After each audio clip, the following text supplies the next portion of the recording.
राधे राधे, जय माता दी। इस साल 2024 के शारदीय नवरात्रि की सभी को बहुत बहुत शुभकामनाएं। माता रानी सभी की मनोरथों को पूरा करे। इस साल शारदीय नवरात्रों में अष्टमी और नवमी तिथि को के बारे में संशय है। साथ ही दशहरा कब है, इसके बारे में भी लोगों में भ्रम की स्थिति बनी हुई है। मैं अपनी इस वीडियो के माध्यम से आप सबको समय और तारीख के हिसाब से सटीक जानकारी दूंगी। उससे पहले आप सब एक बार माता रानी का जयकारा करते हुए एक बार कमेंट में जय माता दी अवश्य लिखें। सबसे पहले बात करेंगे अष्टमी तिथि की। जिनके घरों में सप्तमी का व्रत रखकर अष्टमी पूजी जाती है और अष्टमी को कन्या नागुर पूजन होता है, वे किस दिन करेंगे। कुछ लोगों का मत है कि 10 तारीख को है और कुछ लोगों का मत है कि अष्टमी तिथि 11 तारीख को है। आइए इसे हम विस्तार से समझते हैं। अष्टमी तिथि की शुरुआत 10 अक्टूबर को दोपहर में 12:31 से शुरू होगी और अष्टमी तिथि की समाप्ति 11 अक्टूबर की दोपहर 12:07 पर होगी। इसी तरह से जो अष्टमी तिथि की शुरुआत है वह 10 तारीख की दोपहर 12:31 से हो रही है, यानी उस दिन सूर्योदय में सप्तमी तिथि है। इसलिए क्योंकि तिथि उदया तिथि के हिसाब से मानी जाती है, इसलिए इस दिन सप्तमी तिथि है। और यदि इस दिन अगर आप अष्टमी का कन्या पूजन करना चाहें तो आप 12:31 के बाद अष्टमी लगने के बाद कन्या पूजन कर सकते हैं।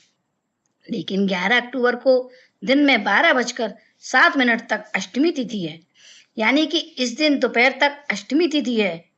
ऐसा नहीं है कि अष्टमी थोड़े समय के लिए हो, पूरी दोपहर तक अष्टमी है और 11 तारीख को अष्टमी के लिए आपको बहुत समय मिल रहा है।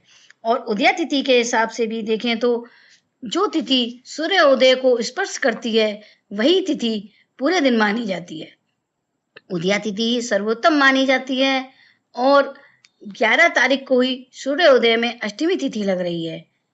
शुक्रवार को उदया तिथि के हिसाब से भी अष्टमी पूजन 11 तारीख को शुक्रवार को ही किया जाएगा। और जिनके यहाँ अष्टमी के दिन कन्या पूजन होता है वह 10 अक्टूबर को व्रत रखकर 11 तारीख अक्टूबर को अष्टमी तिथि पर कन्या पूजन करेंगे। और यदि आप 10 तारीख को ही अष्टमी करना चाहें तो जैसा कि मैंने आपको बताया है कि आप 12:31 के बाद कन्या पूजन कर सकते हैं। अब जो अष्टमी तिथि पर 11 अक्टूबर को कन्या पूजन कर रहे हैं उनके लिए कन्या पूजन का जो शुभ मुहूर्त है वह सुबह 9 बजे से 10:30 बजे तक है। इसके बाद राहु काल शुरू हो रहा है।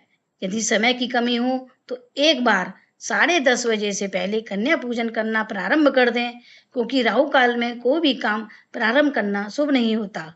इस समय करा गया कोई भी शुभ कार्य शुभ फलदायी नहीं होता।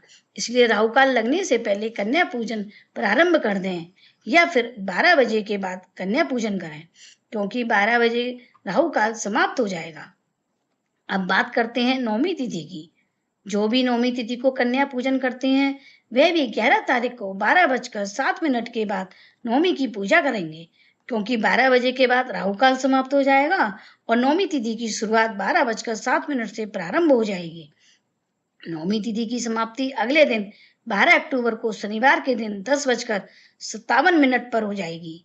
हमारे शास्त्रों में ग्रंथों में कहा गया है कि जो अष्टमी से युक्त मिली नवमी हो वही नवमी सर्वोत्तम मानी जाती है। जो नवमी दशमी से युक्त हो ऐसी नवमी अच्छी नहीं मानी जाएगी, इसलिए दशमी से मिली हुई नवमी नहीं करनी चाहिए। इस दिन नवमी पूजन अथवा कन्या पूजन मना रहता है।